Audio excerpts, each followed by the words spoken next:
Hey, ladies and gentlemen, 2.3 on Scatterplots. So here's some information. I'll let you can pause it and read it. I don't need to read it to you. I trust you guys are all big enough you can read it yourself. All right, so let's go ahead and jump into the first one. It says all states in the District of Columbia now have laws that say you have to be 21 to drink. This table shows you an estimated cumulative number of lives these laws have saved by reducing traffic fatalities. So the first thing you want to do is go ahead and graph this data onto the graph they give us. So that's what number 1 says. So go ahead and pause the video here and graph it in. I'm going to do the same thing. All right, so we have those graphed in there, and they're almost like a straight line. They're really, really close to a straight line. So that was A. Oh, come on now, let's go down. Maybe I can get this to move better. A was to graph my data. I thought I made, there we go. Then B says we're going to draw a line of best fit. So a line of best fit is something that you want to draw on your graph that fits your data the best it can. And so generally when I draw this, my goal isn't necessarily to go through as many points as possible, but more just to like fit my data. And so something like that. Generally, if my points are a little bit off, I'm going to try and make it so half the points are above and half the points are below. And I'm going to show you a better example of that here in a little bit. Now, I'm going to go ahead and look at it, and I want to pick 2 ordered pairs that my line goes through. So I see that I have 2 points of data that my line pretty much goes through, these 2 right here. Your line might go through a little bit differently, and sometimes your line won't really go through your points, and then you're going to pick like something where it goes, and you're going to make a point. Okay, so my points are 1999, 19.1, and 2001, 21. Okay, so this is a little bit different than when I made my answer key. My answer key I went through 99 and 2003. So this is perfect because I'm going to give you a different equation for both of those. So the first thing you do is you find your slope. So 21 minus 19.1 over 2001 minus 1999. So I get 1.9 over 1. Oops, that should be a 2. There we go. So it's really close to being 1. So I'm going to go ahead and I'm going to just divide those and get us a decimal of 0.95. So when I did this one earlier, when I graphed it without sound, you'll see that my slope ended up being 1. And when I did this with 1999 and 2003, when I made my answer key, I ended up with 0.925. So you'll see that it's totally okay to have different lines here. Oh, you know what? I totally missed C, which was describe the correlation. This is positive correlation. I just jumped right to the equation because I was so excited. Positive in correlation because it's increasing. All right, back to writing my equation for problem D. I'm going to pick the point, let's go with 2001, 21. So y minus 2001 equals 0.95 x minus 21. So I'm going to go ahead and distribute in my 0.95. So I'm going to grab my calculator. 21 times 0.95. Okay. So y minus 2001 equals 0.95x minus 19.95. So then I'm going to take and I'm going to add 2001 to both sides.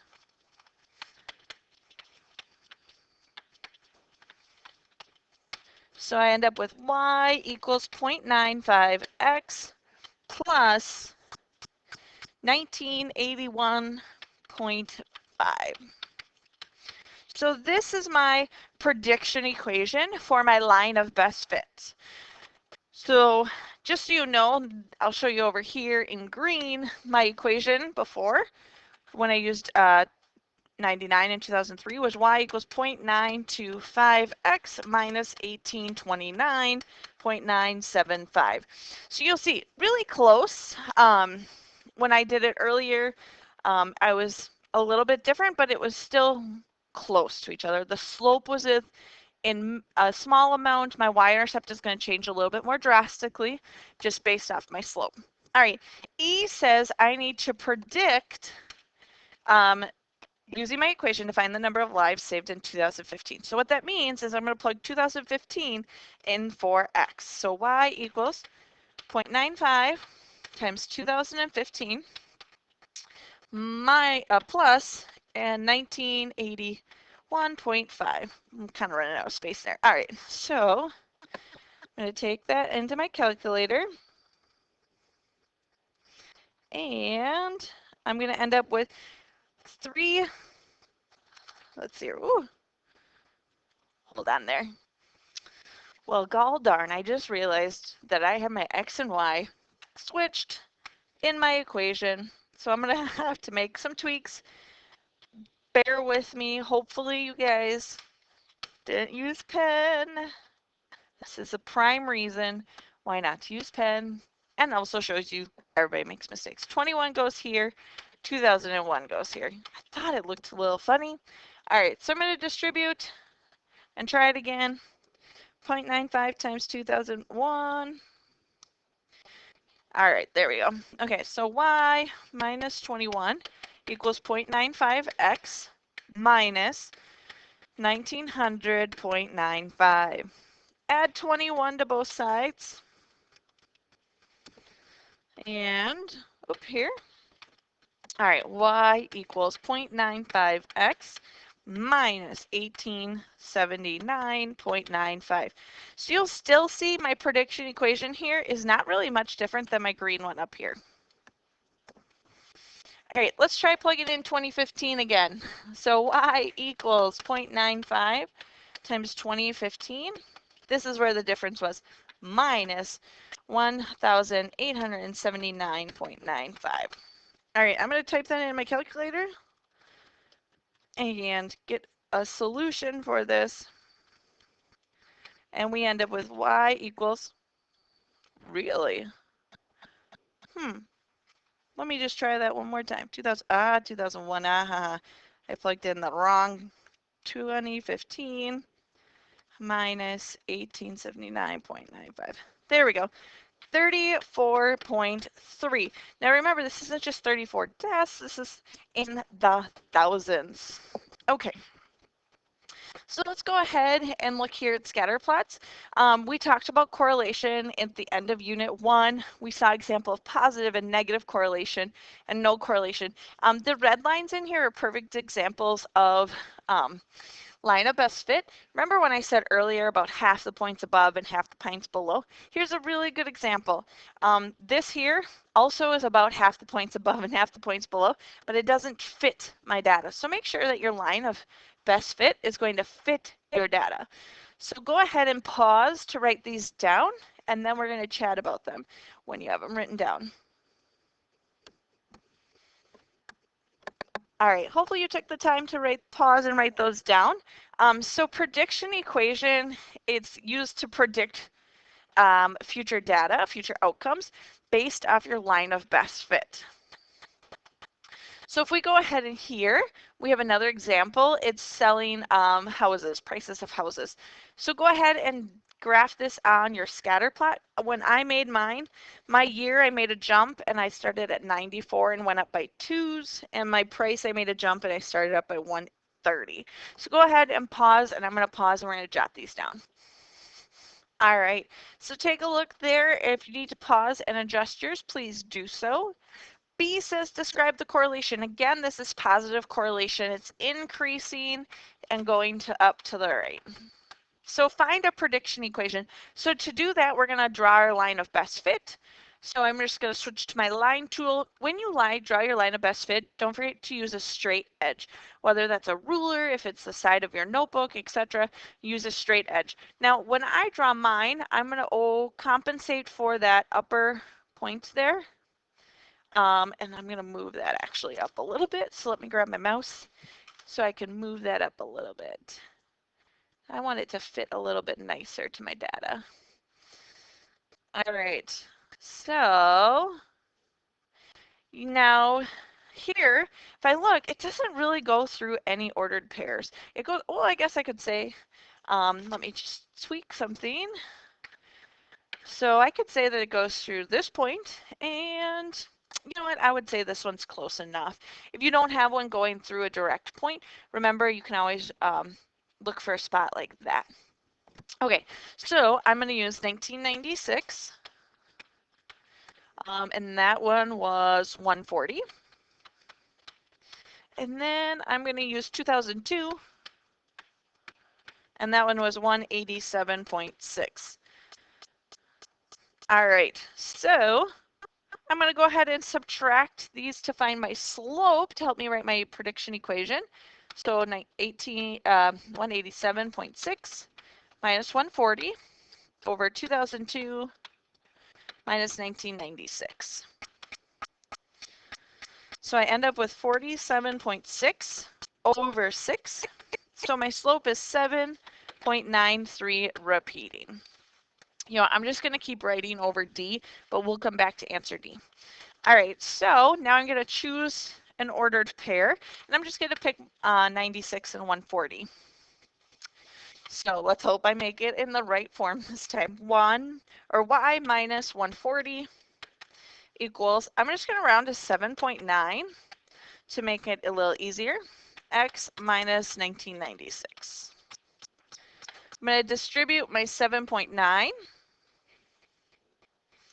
So when I distribute that, I get y minus 140 equals 7.9x minus 15,768.4. Go ahead and add 140 to both sides. So we end up with y equals 7.9x minus 15,628.4. All right, you don't have this on your sheet, but we're going to predict for 2008. So I'm going to plug 2008 in for x. Minus 15,628.4. I'm going to grab my calculator and plug that in.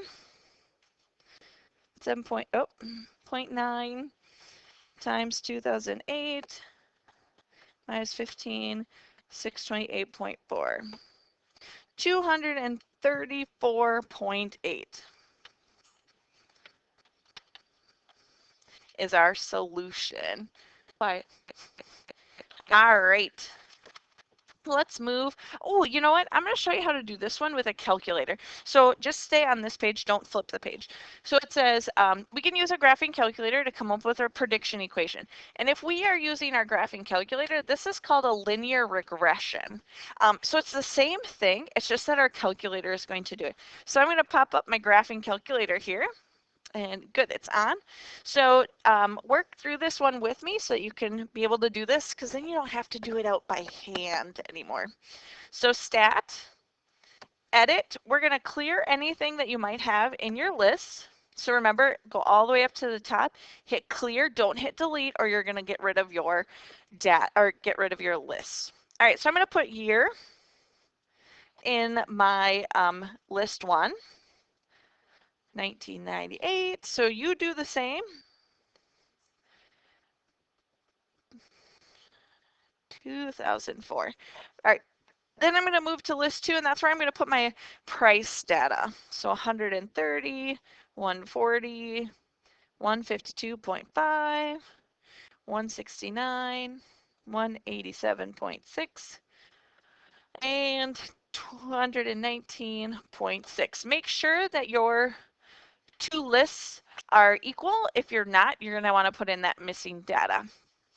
All right, so now we're going to use linear regression. So hit your stat button again, and this time you're going to arrow over to calc, and you'll find linear regression as number 4. So this, you can either push 4 or scroll down. Some of you might have to put list 1 comma list 2 in your calculator, but most of them should just automatically pull the first two. All right, so you'll find, oh, you know what? I must have put something in incorrectly to give me such a different one. Let me go check my list. 19, oh, there we go. 202 is gonna, see how much this one pointed data 2002 is going to change that. Remember, let's see here, go to calc, number 4. There we go, 8.67. Ours before was 7.9. It's within 1, that's great. Minus 17,176.3. Still works really great. All right, so I'm going to show you a little bit more. I'm going to do this one. I'm going to pause here, make the scatter plot for it. All right, so there's our scatter plot. It has a positive correlation. It's looking mostly linear. So we're going to go ahead and we're going to make our calculator do this for us.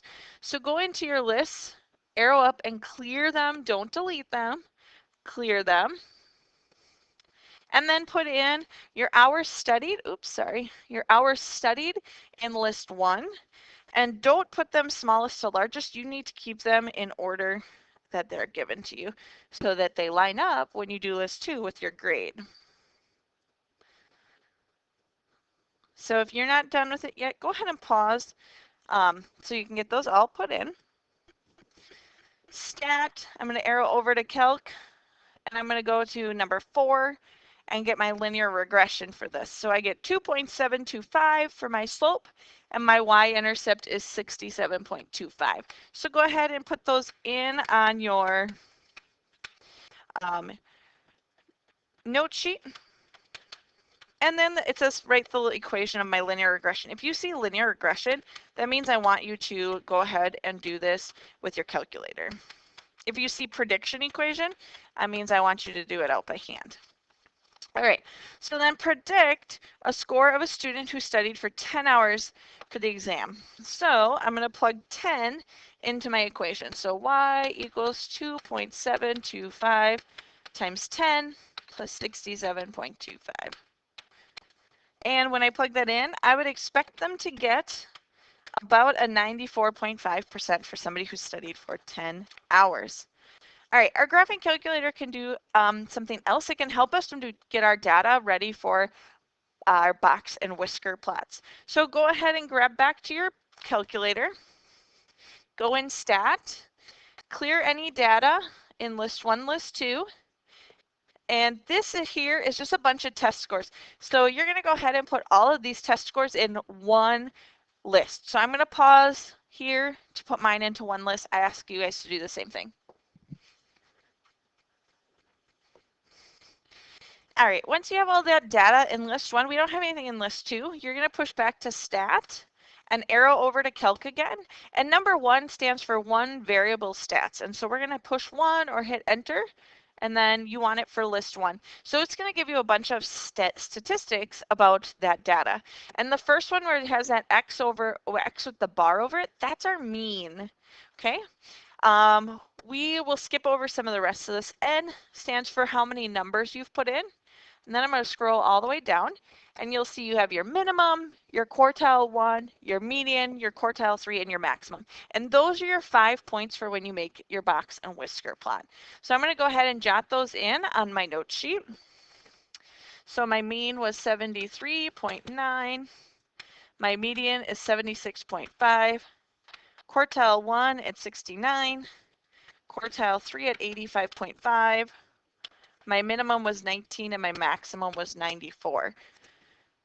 Then problem B says construct a box and whisker plot. So I'm going to start at 10 and I'm going to go up by 10s till I get to 100. So I'm going to just pause while I do that. All right, so now I'm going to draw my box and whisker. I'm going to put my lines in. So my minimum was at 19. Quartile 1 is all the way up at 69. My median is at 76.5. My quartile 3 is at 85, and my maximum is at 94. So remember, my middle 3 are my box, where 50% of my data is, and then I have my whiskers where there's 25% on each.